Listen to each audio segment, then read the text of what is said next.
चचा के दरवाजे पर। उसके बाद आज ये तीसरी हाजिरी हुई।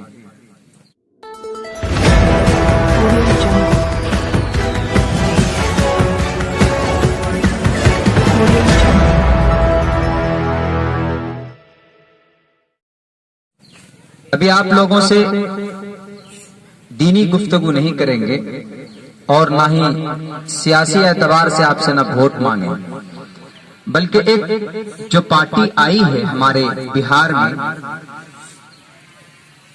क्या हम लोगों को उस पार्टी को मानना चाहिए, फॉलो करना चाहिए?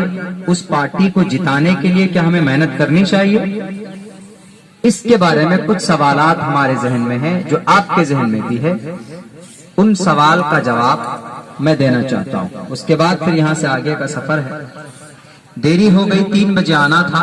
बैरगाछी पुल में बहुत ज्यादा जाम की वजह से उधर पलासी होते हुए, रामपुर होते हुए आना पड़ा। एक नई पार्टी, 5 साल पुरानी पार्टी बिहार के लिए है, बैरिस्टर असदुद्दीन अवैसी साहब की पार्टी, AIMIM, ऑल इंडिया मजलिस इत्तेहादुल मुस्लिमीन।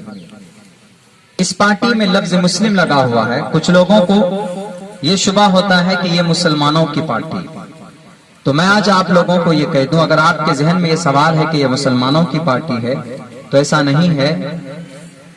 इस देश के अंदर संविधान ने, कानून ने सबको इजाजत दी है, वो किसी भी धर्म के नाम पर पार्टी बना सकता है। मुस्लिमीन के नाम पर बना सकता है, अकाली दल के नाम से भी पार्टी है, बहुजन समाज के नाम से भी मायावती की पार्टी है। तो नाम से कुछ नहीं होता, बल्कि उसका काम क्या है वो असल मायने रखता है। तो बैरिस्टर असदुद्दीन अवैसी की पार्टी का नाम यही है, लेकिन ये पार्टी के अंदर हिंदू भी शामिल है, क्योंकि डॉक्टर भीमराव अंबेडकर भी, उनके खानदान भी इसमें शामिल है और उनको भी इसमें शामिल किया गया है, डॉक्टर भीमराव अंबेडकर को। इसीलिए बोला जाता है जय भीम जय मीम।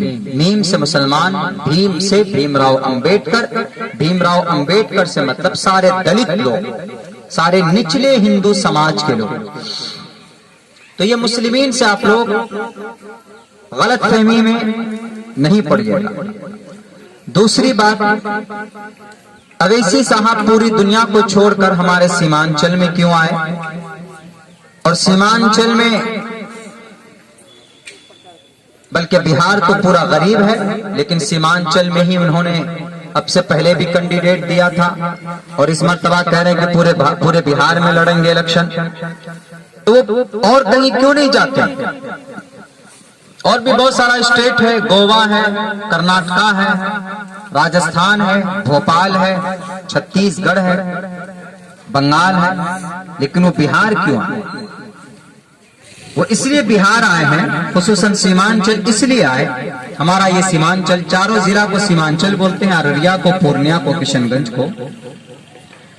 वो सीमांचल इसलिए आए, पहले पूरे भारत के अंदर सारे इलाके में तरक्की है, कुछ ना कुछ, किसी न किसी शक्ल में आदमी रोजी रोटी कमा सकता, मगर पूरे हिंदुस्तान के अंदर अगर कोई एरिया गरीब है तो सबसे ज्यादा बैकवर्ड, सबसे ज्यादा गरीब इलाका भारत में कोई है तो वो हमारा सीमांचल। ये चारों जिला का नाम आता है, अररिया का, पूर्णिया का, किशनगंज का, कटिहार का।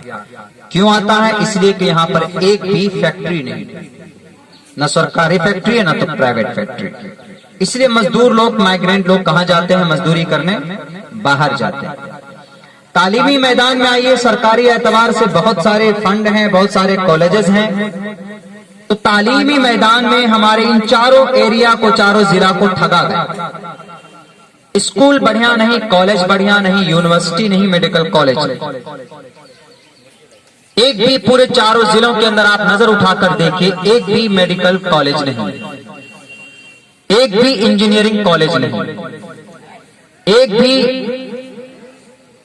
सरकारी कोई इंस्टीट्यूट नहीं।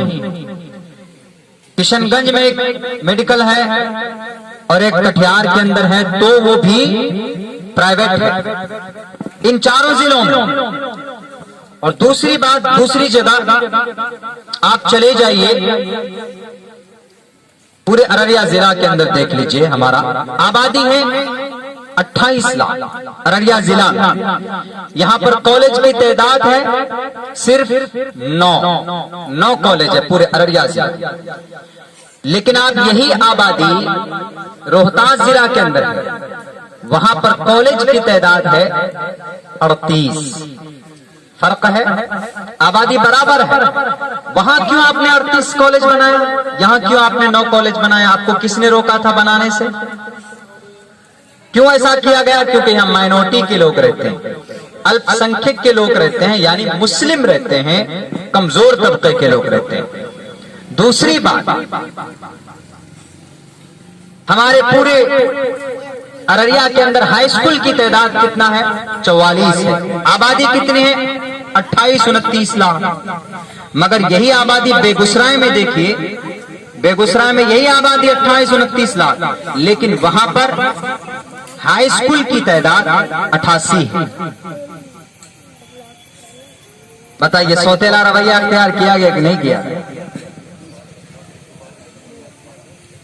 कैमूर, मुंगेर, रोहतास, बक्सर, वैशाली, मुजफ्फरपुर, इन इलाकों को पैकेज दिया गया, पैकेज। आपके इलाके को पैकेज नहीं दिया गया। हम लोग मकई बोते हैं, उसको काट कर बोरी में पैक करके हम लोग अच्छे भाव के लिए कहां लेके जाते हैं? गुलाब बाग लेके जाते हैं। क्या हमारा मकई को स्टोर करने के लिए क्या कोल्ड स्टोरेज यहां नहीं बनाए जा सकते? बनाए जा सकते हैं, लेकिन नहीं बनाया जाता। क्यों? आपको गरीब रखना है, आपको कमजोर बना के रखना है, ताकि हमेशा आपको विकास का लॉलीपॉप थमा करके आपका वोट लेकर के कुर्सी में बैठ के सो जाए। तो अवैसी साहब आए क्यों यहाँ पे? इसलिए आए। यहाँ फैक्ट्री नहीं, कॉलेज नहीं, स्कूल नहीं, हॉस्पिटल है तो वहां पर एक आध ऐसा डॉक्टर है कि जिसको खुद दवाई की स्पेलिंग मालूम नहीं है। इतनी सारी दवाई कल एक पेशेंट को लिख दिया, भर दिया, पेशेंट वहां पे खड़ा है, उससे पूछा गया कि क्या प्रॉब्लम है, उन्होंने कहा कि फला प्रॉब्लम है। इतना सारा दवाई चेक कर लिख दिया, कहा कि जाओ बाहर से लाओ। उन्होंने कहा मैं गरीब हूं, अगर मेरे पास इतना पैसा होता तो मैं आपके पास क्यों आता, हॉस्पिटल में क्यों आता, सरकारी हॉस्पिटल में। उन्होंने कहा कि कोविड की वजह से यहाँ पर दवाई अवेलेबल नहीं है। कितनी बड़ी छूट है बताइए मेरे भाइयों। हमारे पूरे जोकी विधानसभा से 1.5 lakh migrant labour, 1.5 lakh migrant labour बाहर खटते हैं। अगर पूरे जिला अररिया के अंदर ज्यादा नहीं 2 फैक्ट्री, अगर 2 नहीं बल्कि 4 फैक्ट्री अगर लगा दी जाए, लगाया जा सकता है। क्यों? ये एक ऐसी जगह पर है, यहां से नेपाल करीब, यहां से बंगाल बांग्लादेश करीब, और यहां से झारखंड करीब, यहां से आपका बंगाल वेस्ट बंगाल करीब है। यहां से एक्सपोर्ट हो सकता है, माल जा सकता है बाहर, लेकिन फैक्ट्रियां लगाएंगी, गवर्नमेंट अलाउ करेगी तब ना, बाहर की कंपनियों को लाएगी तब। लेकिन नहीं लाते क्यों? क्योंकि इनको गरीब रखना है, मुस्लिम है, माइनॉरिटी के लोग हैं। हमेशा इनको विकास का झांसा दे करके इनका वोट ले लो, उसके बाद जब इनकी बारी आती है, इनकी हक की बात आती है, तो फिर मुंह मोड़ लेते हैं। तो ये सब तमाम बीमारियों को, तमाम कमजोरी को खत्म करने के लिए जनाब बैरिस्टर असदुद्दीन अवैसी साहब ने देखा कि सीमांचल को आर्टिकल 371 के तहत, 370 के 71 के तहत, आर्टिकल 371, 370 तो कश्मीर वाला है, आर्टिकल 371 संविधान में एक आर्टिकल है, एक दफा है, उस दफा में लिखा गया है कि जो इलाका गरीब होगा उसको 31,000 करोड़ का पैकेज मिलना चाहिए। तो इस सीमांचल का नाम आता है उस पैकेज में, उस लिस्ट में, उस भागीदारी में। लेकिन आज तक गुंडे राजनेताओं ने, आज तक जो कि विधानसभा में बैठने वाले ईमान फरोश नेताओं ने कभी डिमांड नहीं किया कि हमें आर्टिकल 371 के तहत 30,000 करोड़ का पैकेज अगर ले आए तो यहाँ के गरीबों की, यहाँ के मजदूरों की, यहाँ के बेबस लाचार बेबस इंसानों की मदद हो जाएगी और ये अक्लमंद हो जाएंगे, पढ़े लिखे हो जाएंगे। फिर हम जैसे निकम्मों को, जाहिर अनपढ़ आदमी, शराबी आदमी को कुर्सी पे जगह नहीं मिलेगी, इसलिए छोड़ दो, वहीं पर बंद रखो। लेकिन अवैसी साहब ने बाज़ाब्ता प्रस्ताव पेश किया कि आर्टिकल 371 के तहत 31,000 करोड़ का पैकेज निकलता है।